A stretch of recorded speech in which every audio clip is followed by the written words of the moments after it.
driving it the length of the floor. Yeah, easy bucket for him there. And finish he did. Took it hard to the rim. And, you know, his teammates, guys, I used to watch it every day. Jordan and Pippen would push each other so hard. They loved to compete in every single drill. And it really elevated the play of the entire team. Bogues the pass to Gaddison. And he makes good on the layup. And the Hornets lead by 1. Great teamwork out there, really helping each other out.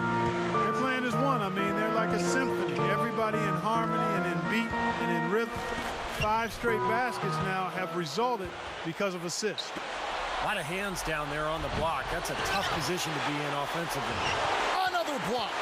Well, I think what set Michael Jordan apart was his love for the game. I mean, he absolutely enjoyed being on the basketball court, and that's one of the reasons he worked so hard at it. In fact, he even put a love of the game clause in his contract that allowed him to play basketball anywhere at any time during the summer.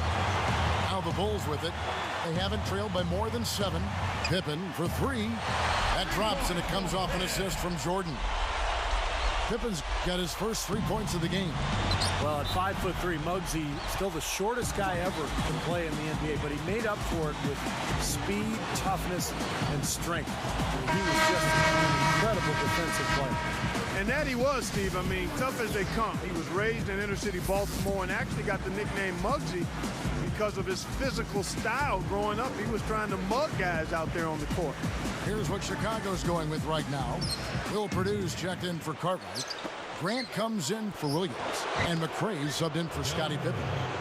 You know, that part of the floor, guys, is more or less his real sweet spot, right in his wheelhouse. Jordan the pass to Purdue. Oh, and a nice defensive play to interrupt the alley-oop. Here's Mourning. Flushes it down to finish the break. You got to wonder about the effort defensively. They did not get back there. Yeah, you know what? A beautiful finish one way or the other, though. It's stolen by Curry. Unfortunate. They just have not been able to take care of the ball in this quarter. Yeah, they came in strong and well-intended, but all of those mistakes have caused them to fall behind. Well, I know what it was like to play with Jordan, but Clark, what were your impressions of playing against him? Well, I didn't have to go head-to-head with him too much, but I didn't hear him talk a whole lot. I knew he was extremely competitive and a big-time point producer, that's for sure. I didn't get the wrath of his trash talking because by the time he was starting to do that on a regular basis, I was sitting courtside with a microphone. You can say anything you want about this guy. He's played well in every area. And you know what? That tells you what kind of game it's been for him. Well-rounded, highly productive in all areas. Here's Jordan, the fadeaway jumper, nailed by Michael Jordan. Well, you love the way he searched for good shots all game long. Charlotte in the lead. Here's Bennett. Beyond the arc. And another 3 for Charlotte. What a marvelous job they've done of sharing the basketball. A ton of assists. Well, they know where each other is all the time. They're moving the ball, just finding the open guy. Nobody seems to care who scores. Curry releases, and so he earns a trip to the line. Officials saw the contact, and he'll shoot 2. Del Curry was one of the original Hornets. He was a 6'5" shooting guard, came to Charlotte from Cleveland in the expansion draft back in 1988. Number 2 overall pick in that draft. And then he ended up staying in Charlotte, guys, for 10 years. He's definitely one of the most beloved players in that franchise's history. He really had a strong connection with those fans there. Got a piece of it. Mourning against Cartwright.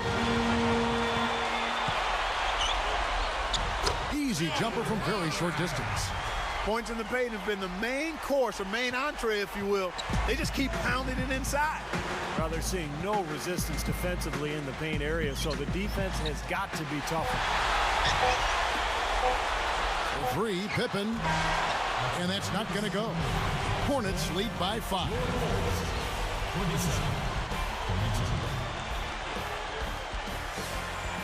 Here we go now, the start of the third quarter, welcoming you back in a closely contested first half so far.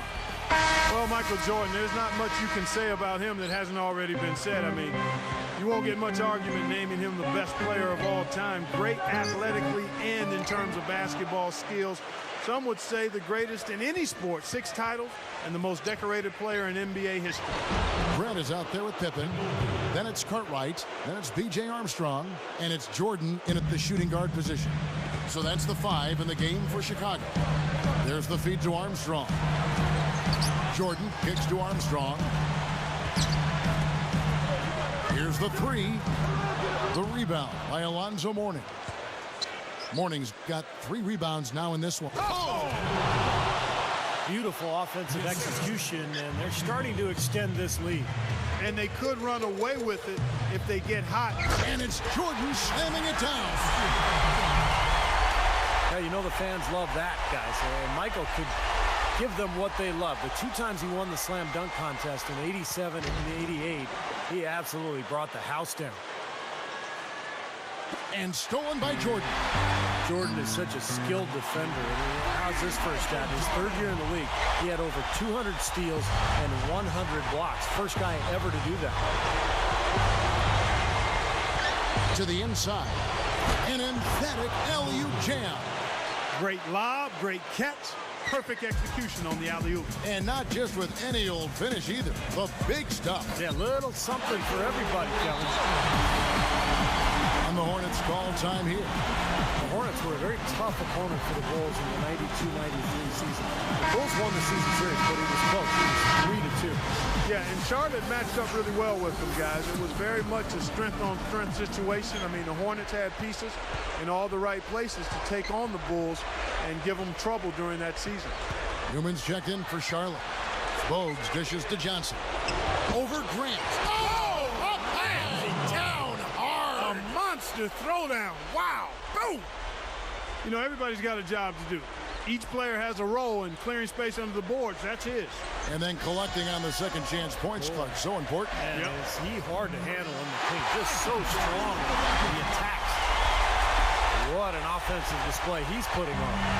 And at this point, Steve, you got to put more pressure on him. Bring help and make him move the ball.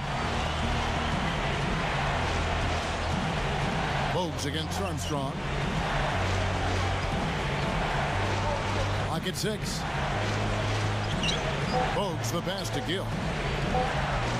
With 1 on the clock, and the jumper is good. He's got 13. This is some kind of performance we're seeing from him today. He has yet to miss a shot. Larry Johnson was just an absolute force when he entered the league. Hit the ground running in 1991-92, averaged 20 points and 11 boards. Back to LJ, back to Larry Johnson. These Hornets took him number 1 overall. He gave them just what they needed.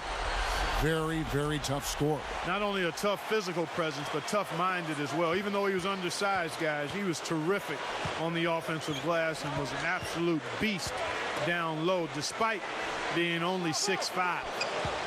Newman, the pass to Mourning. Passes to Newman. He's picked up by Pippen. Pass to Gill. Straight out of bounds on what looked like a really simple connection.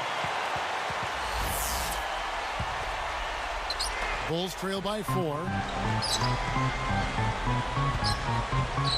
Right side, Jordan. Outside for Pippen. He passes to Armstrong. Jordan inside.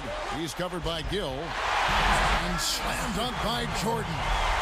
There isn't anybody in the building that didn't appreciate that throwdown. Well, Steve, that's as fancy a finish as you could possibly get. A serious degree of difficulty on that one. Here's Bogues. Still looking to get on the scoreboard. I got to give it up to Muggsy. I mean, standing as small as he did, he just was so effective out there. And a great defensive player. You know what? Even as a bigger guy myself, you got to have tremendous respect for Muggsy. I mean, he was so strong for his size that his height almost was an afterthought. Here's Newman. In the air. And it's Bogues missing. Great defense there. You did not want Jordan guarding you. I think he may have been even better at that end of the court than on offense, and that's saying something. Remember, he made 9 All-NBA defensive first team. Already he has 5 turnovers so far, and that's not the strongest game for him in that regard. Yeah, easy bucket for him there. And finish he did. Took it hard to the rim. Backing down is Jordan.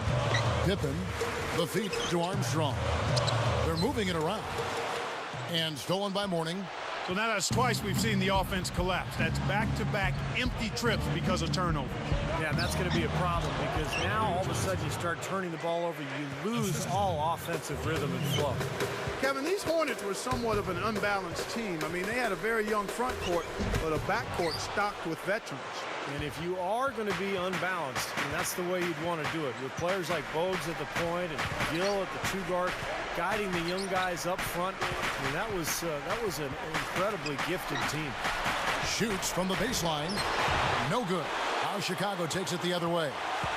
The most they've trailed by is 9 points. 5-second differential between the shot clock and the game clock. Well, with all the scoring he did, Michael Jordan might not have gotten the credit he deserved as a passer. It wasn't a huge part of his game, but with all the double teaming that came his way, he would find his teammates, including me once in a while. Shot is off. Good work defensively by Pippen. From deep, Jordan got it off in time, but it's no good. And we've reached the end of the third quarter. Just a terrific game